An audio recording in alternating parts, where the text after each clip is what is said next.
Shalom, selamat pagi Bapak Ibu dan saudaraku yang terkasih dalam Tuhan Yesus Kristus. Salam sejahtera untuk kita semua.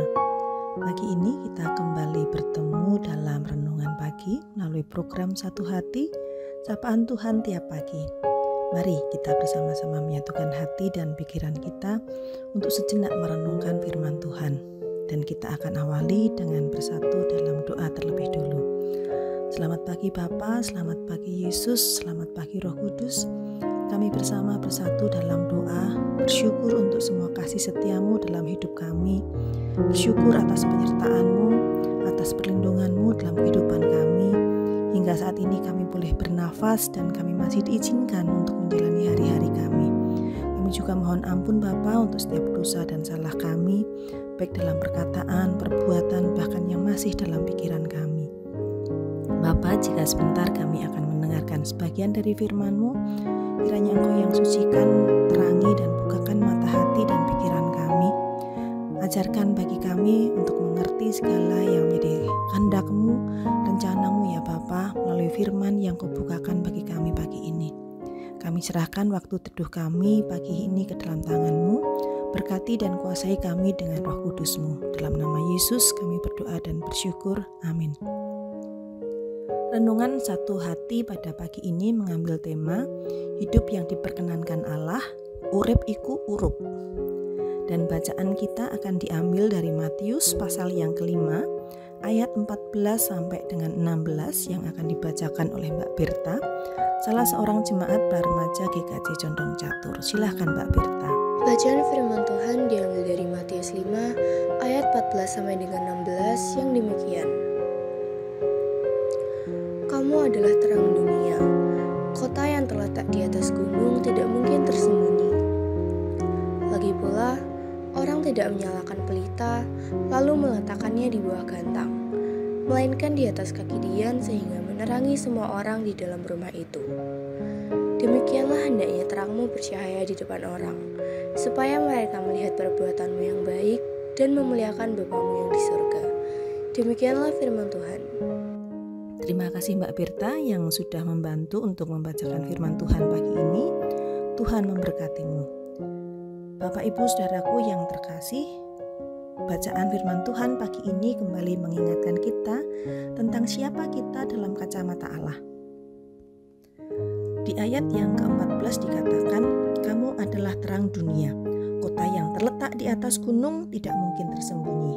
Ya, inilah kita, terang dunia. Saat ini Tuhan Yesus mengajak kita untuk mendengarkan suara Allah yang berbicara melalui batin kita, mengundang kita untuk mengikuti panggilannya, mengikuti jalan yang dirintisnya, bahwa hidup kita di dunia ini bukan sekedar menjalani hari-hari hidup kita dengan makan, minum, punya uang, ada rumah, tubuh yang sehat, masih bisa beraktivitas dengan baik dan juga mandiri sesuai dengan usia kita.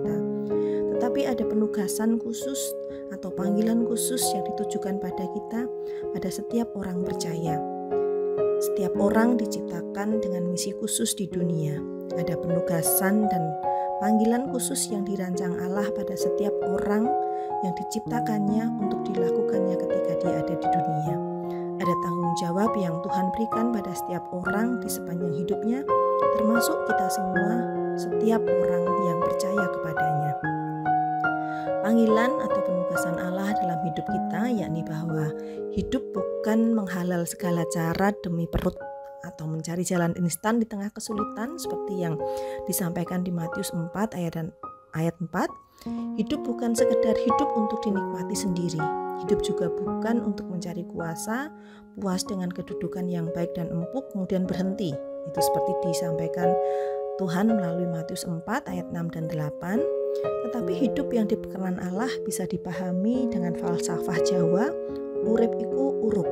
Hidup itu bernyala atau hidup itu menyala, memberi terang bagi sekitarnya seperti ayat yang kita baca tadi di Matius 5 ayat 14. Hidup yang menyala dan menjadi terang adalah hidup yang dimaknai dengan kehidupan yang saling menolong, membantu tanpa pamrih dan tulus dilakukan, dan dilakukan sesuai dengan porsi dan talenta masing-masing.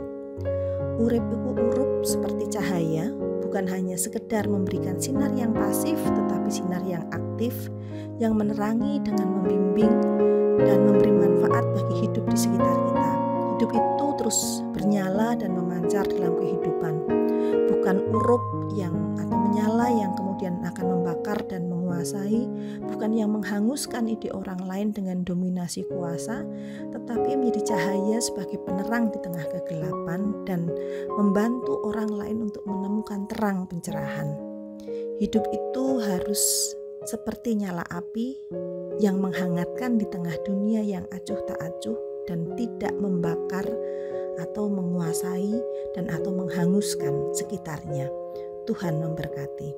Mari kita berdoa.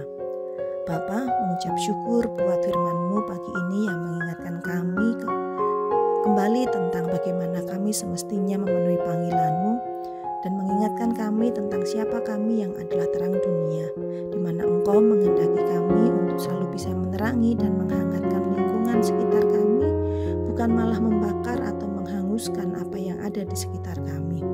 Mampukan kami semakin dekat dan mengenal-Mu lebih baik lagi, dan juga semakin peka dengan suara-Mu dalam kehidupan kami sehari-hari yang kami lalui, sehingga apa yang kami lakukan boleh berjalan seturut dengan apa yang Engkau kehendaki dan Engkau perancangkan dalam kehidupan kami, dan kami juga boleh semakin menyukakan Engkau dalam keseharian kami. Saat ini Bapa, kami akan beraktivitas dalam segala tugas pekerjaan dan tanggung jawab kami. Kiranya Engkau yang berkati setiap hal yang kami kerjakan dan mampukan kami menjadi anak-anak-Mu, menjadi Alkitab yang terbuka, menjadi terang dimanapun kami berada dan beraktivitas. Kami serahkan semuanya ini ke dalam tangan pengasihan-Mu. Dalam nama Yesus kami berdoa dan bersyukur. Amin. Demikian Bapak Ibu Saudaraku yang terkasih, renungan satu hati kita pada pagi hari ini. Selamat beraktivitas dan Tuhan